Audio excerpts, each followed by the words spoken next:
Assalamualaikum warahmatullahi wabarakatuh. Perkenalkan, kami dari kelompok 2B, UAP Instrumentasi dengan judul Non-Inverting. Di sini kami akan mempresentasikan hasil UAP kami. Bisa di next. Dan ini adalah nama-nama anggota kami yang terdiri dari 11 orang. Next.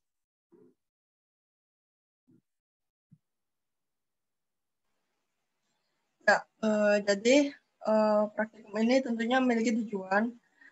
Tujuan yang pertama, yakni memahami prinsip kerja operasional amplifier non-inverting. Dan yang kedua, memahami sinyal gelombang keluaran rangkaian operasional amplifier non-inverting. Next. Selanjutnya yaitu dasar teori. Next. Dasar teori pada percobaan ini ada 4. Yang pertama yaitu op-amp. Op-amp adalah elemen rangkaian aktif yang termasuk dari salah satu bentuk IC linier dengan fungsinya sebagai penguat op-amp. Susunannya terdiri dari resistor, transistor, kapasitor, dan dioda. Yang kedua yaitu arus bolak-balik.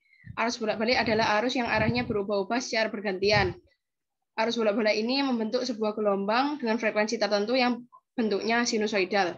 Yang ketiga yaitu IC LM741. IC LM741 merupakan op-amp yang dikemas dalam bentuk dual inline package. IC LM741 memiliki 8 pin, 2 pin input, 2 pin power supply, 1 pin output, 1 pin NC atau no connection. Yang terakhir yaitu osiloskop.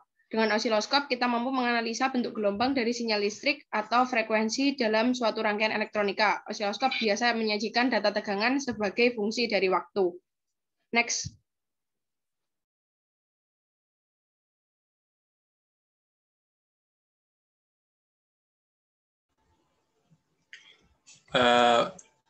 Selanjutnya untuk alat dan bahannya itu yang perlu disiapkan. Yang pertama ada charger untuk sebagai sumber daya, sumber tegangan, lalu ada project board yaitu sebagai tempat dirangkainya rangkaian, lalu ada ICLM741 yang berfungsi sebagai penguat sinyal, lalu multimeter sebagai pengukur tegangan, lalu osiloskop untuk membaca sinyal keluaran, lalu kabel penghubung untuk menghubungkan komponen yang berjauhan dengan project board, lalu sinyal generator sebagai pembangkit frekuensi, lalu yang terakhir ada resistor sebagai hambatan.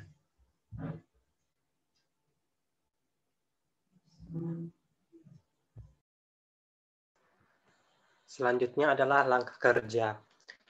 Pertama-tama, alat dan bahan dirangkai seperti gambar pada slide. Next. Lalu, osiloskop dinyalakan dan dilakukan kalibrasi. Kemudian, tegangan input dihubungkan pada non-inverting dan ground dihubungkan pada inverting. Lalu power supply 5 volt dan minus 5 volt dihubungkan ke rangkaiannya sebagai catu daya OPM. Lalu resistor 10 ohm dihubungkan pada input dan 30 ohm dihubungkan pada RF. Lalu dimasukkan input ke channel 1 pada osiloskop dan output OPM pada channel 2. Lalu dinyalakan sinyal generator dan frekuensinya diatur sehingga diperoleh gelombang keluaran pada channel 2 pada osiloskop. Lalu output-nya diamati dan dicatat tegangan dari channel 1 dan channel 2 dan dicari faktor penguat dan Vout-nya. Lalu dilakukan pengulangan 3 kali pada tiap variasi frekuensi. Selanjutnya untuk simulasi Proteusnya, yang pertama alat dan bahan disiapkan seluruhnya terlebih dahulu. Lalu setiap komponen dihubungkan, lalu osiloskop dibuka dan diatur frekuensinya menjadi 40 Hz. Kemudian grafik pada osiloskop nanti akan diamati dan dicatat. Lalu tegangan pada input dan output IC LM741 atau OPM-nya diukur menggunakan voltmeter AC. Lalu diulangi juga langkah yang sama pada frekuensi 50 Hz.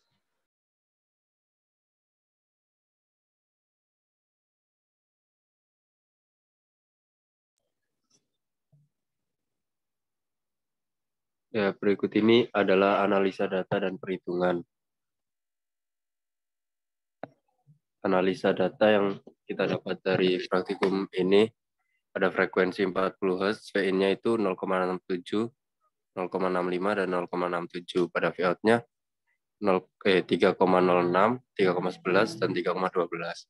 Pada frekuensi 50 Hz, VIN yang didapat yaitu 0,67, 0,68, dan 0,62. Sedangkan Vout-nya yaitu 3,06, 3,18, dan 3,19.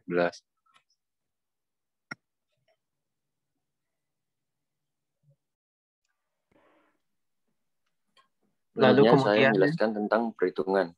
Nah, rumus yang digunakan dalam perhitungan yaitu gain, yaitu Vout per V input.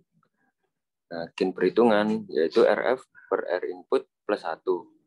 Nah, untuk error gain-nya itu gain percobaan dikurangi gain perhitungan per gain perhitungan dikali 100%.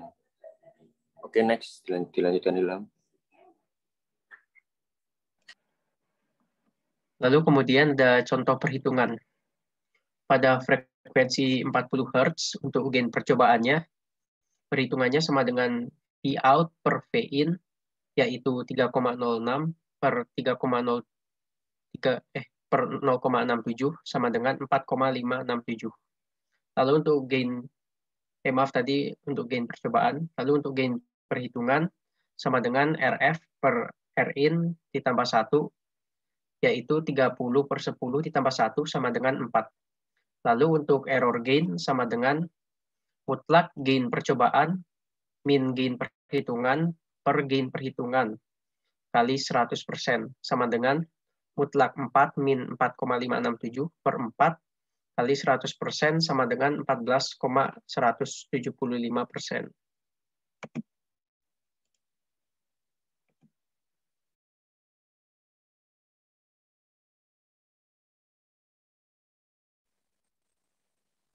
Selanjutnya untuk pembahasan.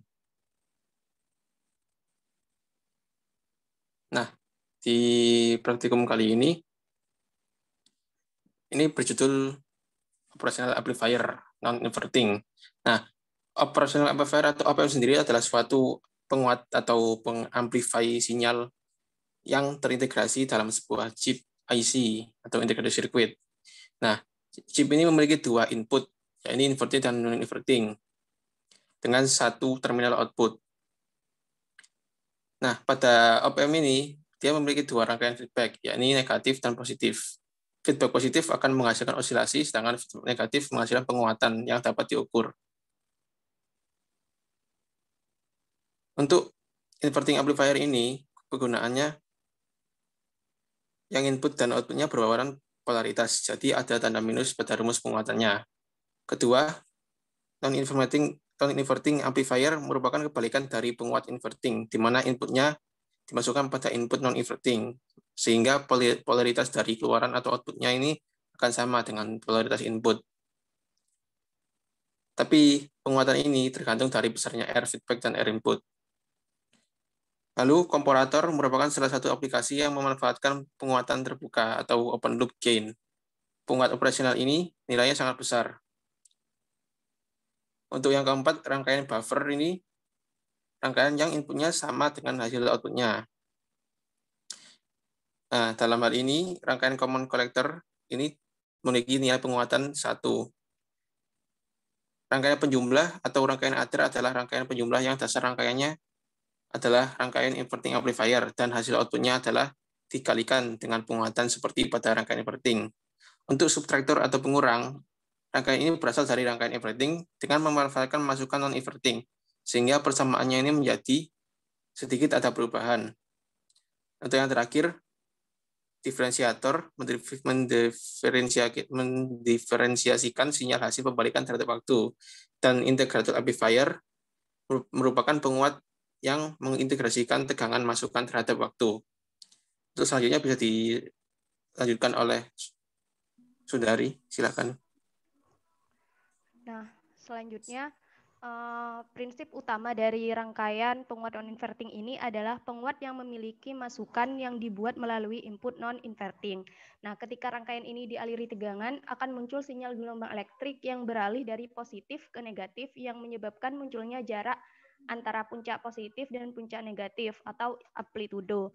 Nah, untuk mengubah domain waktu menjadi domain frekuensi, pada bentuk grafiknya dapat dilakukan dengan transformasi Fourier. Pada praktikum ini digunakan nilai tetap untuk R input dan R feedback-nya sebesar N input sama dengan 10 ohm dan R feedback-nya sebesar 30 ohm dengan variasi frekuensi sebesar 40 Hz dan 50 Hz. Nah, pada percobaan ini didapatkan hasil gain perhitungan sebesar 4. Sedangkan berdasarkan gain percobaan pada frekuensi 40 Hz dengan perbandingan V out dan V in didapatkan nilai rata-rata sebesar 4,669 dengan errornya sebesar 16,725%. Pada frekuensi 50 Hz didapatkan nilai rata-rata gainnya sebesar 4,796 dengan error sebesar 19,9%. Pada praktikum ini juga dilakukan pengamatan tentang grafik keluaran pada osiloskop dan Proteus. Bentuknya sama-sama sinusoidal, namun grafik yang dihasilkan Proteus lebih sempurna daripada yang dihasilkan oleh osiloskop.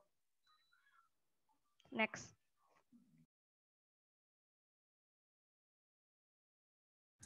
Nah, selanjutnya itu adalah kesimpulan. Kesimpulan yang dapat ditarik dari praktikum kali ini adalah suatu rangkaian penguat inverting adalah suatu rangkaian penguat dengan prinsip kerja menguatkan sinyal dan hasil sinyal yang dikuatkan tetap sefasa dengan sinyal inputannya. Pada dasarnya, penguat non-inverting digunakan sebagai pekondisi sinyal inputan sensor yang terlalu kecil sehingga dibutuhkan penguatan untuk diproses. Yang kedua, penguat inverting non-inverting memiliki hasil sinyal keluaran yang tetap sefasa dengan sinyal masukannya. Next. Sekian dari kami, kurang lebihnya mohon maaf. Wassalamualaikum warahmatullahi wabarakatuh.